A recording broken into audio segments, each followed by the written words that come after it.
Bismillahirrahmanirrahim. Assalamualaikum warahmatullahi wabarakatuh. Waalaikumsalam warahmatullahi wabarakatuh. Anak-anak, bagaimana kabarnya? Sehat? Alhamdulillah ya. Alhamdulillah, wassalatu wassalamu ala rasulillah wa ala alihi wa sahbihi wa man walah, amma ba'd.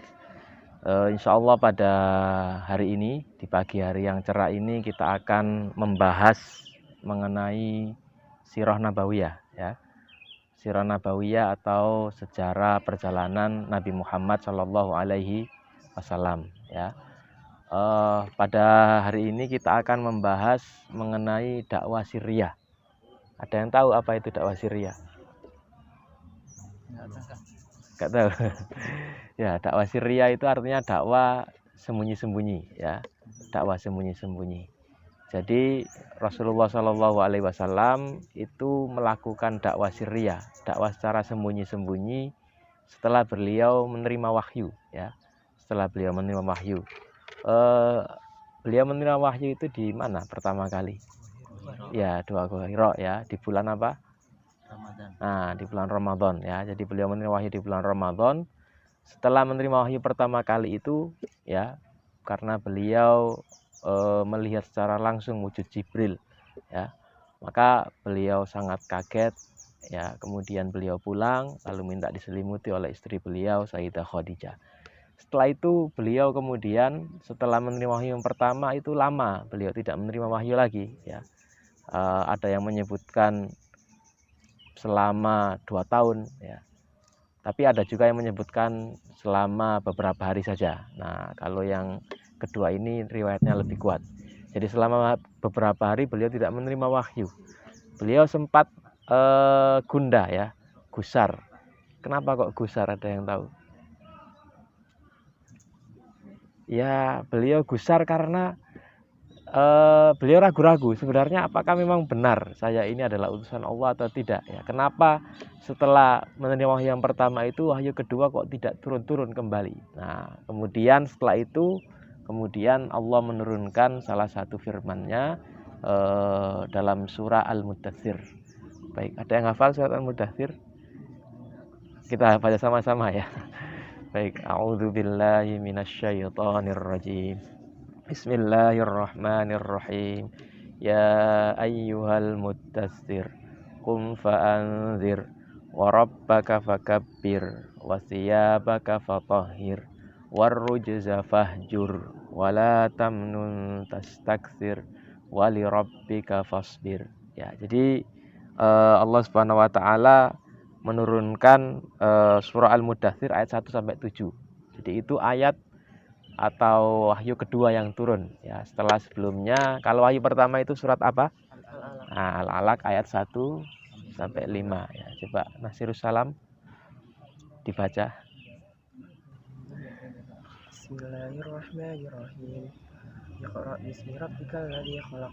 Khalaqal insana min 'alaq. Iqra wa rabbukal akram. Alladzi 'allama bil qalam.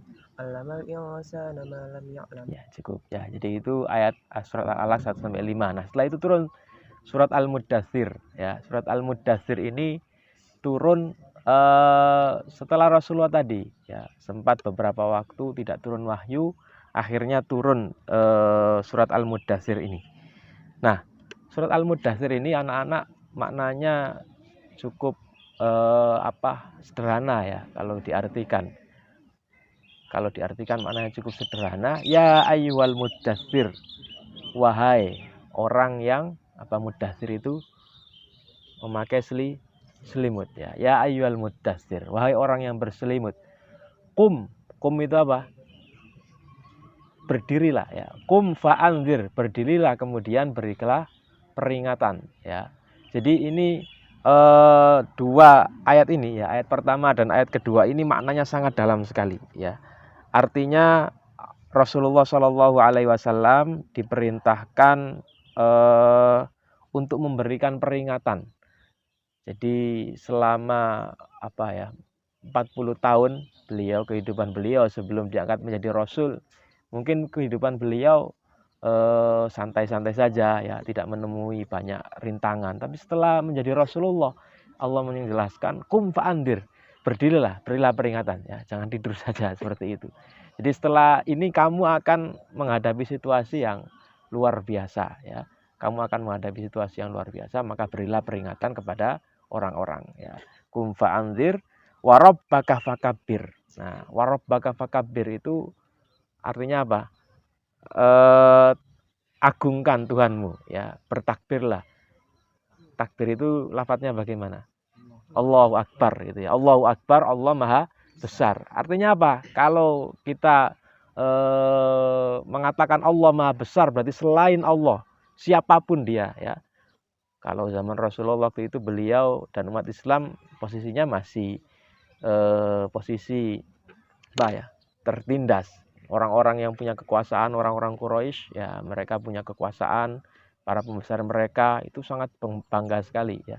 Ibaratnya kalau sekarang itu para presiden, para pemimpin dunia itu kan kalau orang punya kekuasaan itu biasanya mentang-mentang ya.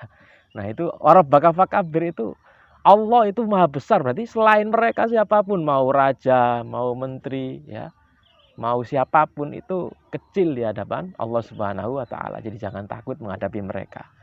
Wasya baka fatohir. Bahwa siap baka fatohir. Siap itu apa? Ini apa?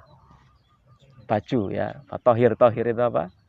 Ya, cucikanlah ya, cucilah bajumu. Nah, ayat ini kalau secara diartikan letterlek ya, perintah untuk menyucikan baju ya. Baju yang kena tai burung, kena tai ayam ya, atau kena tai apalagi ya, tai tikus ya. Itu diperintahkan untuk dicuci. Tapi maknanya lebih dalam. Artinya Allah memerintahkan Rasulullah untuk menyuci baju itu untuk membersihkan secara zahir dan batin ya. Jadi selain menyucikan baju juga perintah untuk menyucikan jiwa ya. Jadi ketika akan berdakwah itu harus dengan jiwa yang bersih, dengan jiwa yang jernih. Nah, lalu kemudian wala warrujza fahjur ya. Wala tamnun tastakthir wali rabbika fasbir ya. Nah, di situ ada makna warujza fahjur itu semakna dengan tadi ya. Wasya baka fatohir. Jadi diperintahkan untuk menyucikan baju dan menyucikan jiwa raga, juga perintah untuk meninggalkan segala sesuatu yang buruk. Contohnya apa? Ada yang bisa menyebutkan satu contoh saja, kotoran hati. Satu-satu saja ya. Nah, sombong, iri, dengki. Iri dan dengki mirip ya.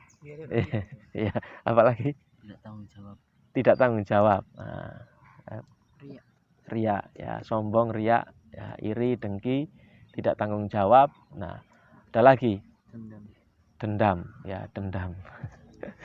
Ada satu lagi sombong ya, sombong. Jadi kalau kita bicara induk kejahatan, nah ini dijelaskan oleh Imam Ibnul Qayyim, itu ada 3 anak-anak. Ini kalau kita baca kisah Nabi Adam ya, itu ada 3 induk kejahatan. Kiai Najih Ahyad juga pernah menyebutkan ini. Yang pertama sombong. Sombong itu sifat iblis ya. Iblis itu kan sombong, dia disuruh sujud kepada Nabi Adam, diperintahkan sujud tidak mau ya. Nah, kemudian yang kedua, jadi sombong ini dari awalnya sombong, kemudian nanti kalau diterus-teruskan ya, bisa jadi seperti Fir'aun. Fir'aun itu gimana? Ya, ngaku Tuhan karena dia sombong ya. Akhirnya nanti bisa berbuat syirik dan mengaku Tuhan. Lalu yang kedua, ada yang tahu? Induk kejahatan yang kedua? Berkhianat. Nah, agak mirip tapi bukan itu. Ingat ketika Nabi Adam memakan buah yang dilarang Allah Subhanahu wa taala. Kenapa kok akhirnya Nabi Adam itu mau makan buah itu? Karena hasud. Hasud ke biar siapa? Karena waktu itu cuma berdua saja. Apa? Bisikan setan. Ya itu faktornya, bisikan setan. Nah, faktor yang lain? Nafsu. Nah, nafsu dan lebih dekat dari itu sedikit lagi. Karena TAM, tamak. Nah, tamak. Sifat kedua tamak ya. Tamak itu salah satu induk kejahatan, karena dari awalnya sifat tamak ini bisa timbul macam-macam ya. Bisa tadi melanggar larangan Allah, memakan makanan yang terlarang ya. Tamak ini juga bisa tamak syahwat ya, sehingga nanti bisa timbul zina dan lain sebagainya. Lalu induk kejahatan yang ketiga adalah ketika Qabil atau 2 anak Nabi Adam ini ya, salah satunya membunuh saudaranya karena dia dengki ya, dengki, iri dan dengki, hasad. Jadi 3 sifat ini yang kita harus jauhi supaya kita tidak terjebak ke kejahatan-kejahatan yang lain gara-gara hasad, maka bisa terjadi pembunuhan. Nah, baik, jadi itu kemudian di ayat berikutnya wala tamnun tastaktsir wali rabbika fasbir, ya. Wala tamnun tastaktsir artinya di sini disebutkan ya di kitab karangan Syekh Sofiyur Rahman Mubarakfuri wa ghayatu adamil istiksar bil minna alla ya'tu fi alatahu wujudahu fa khaimatun azimah. Jadi janganlah kalian itu mengharapkan belas kasihan dari orang lain. Jadi mengharapkan keuntungan duniawi dan keuntungan materi ya dari dakwah yang kalian lakukan. Lalu terakhir wali rabbika fasbir. Nah, bersabarlah karena mengharapkan ridho Allah. Karena yang dihadapi Rasulullah nanti akan sangat berat sesuatu itu ya. Yang dihadapi Rasulullah setelah dakwah sirriyah. Nah, jadi anak-anak sekalian kurang lebih ini ya. Kalau kita membahas dakwah sirriyah itu dimulai dari turunnya surat Al-Muddatsir. Rasulullah diperingatkan oleh Allah, kamu akan menghadapi sesuatu yang berat. Berat anak-anak di sini kalau ujian ya, seminggu atau 2 minggu setelah ujian, kalau memang dia sekolahnya serius ya, itu biasanya tidak bisa tidur ya. Mikir nanti gimana ya ujian yang saya hadapi ya. Tapi kalau nggak terlalu serius ya nyantai saja, bahkan ujian ada yang tidur ya.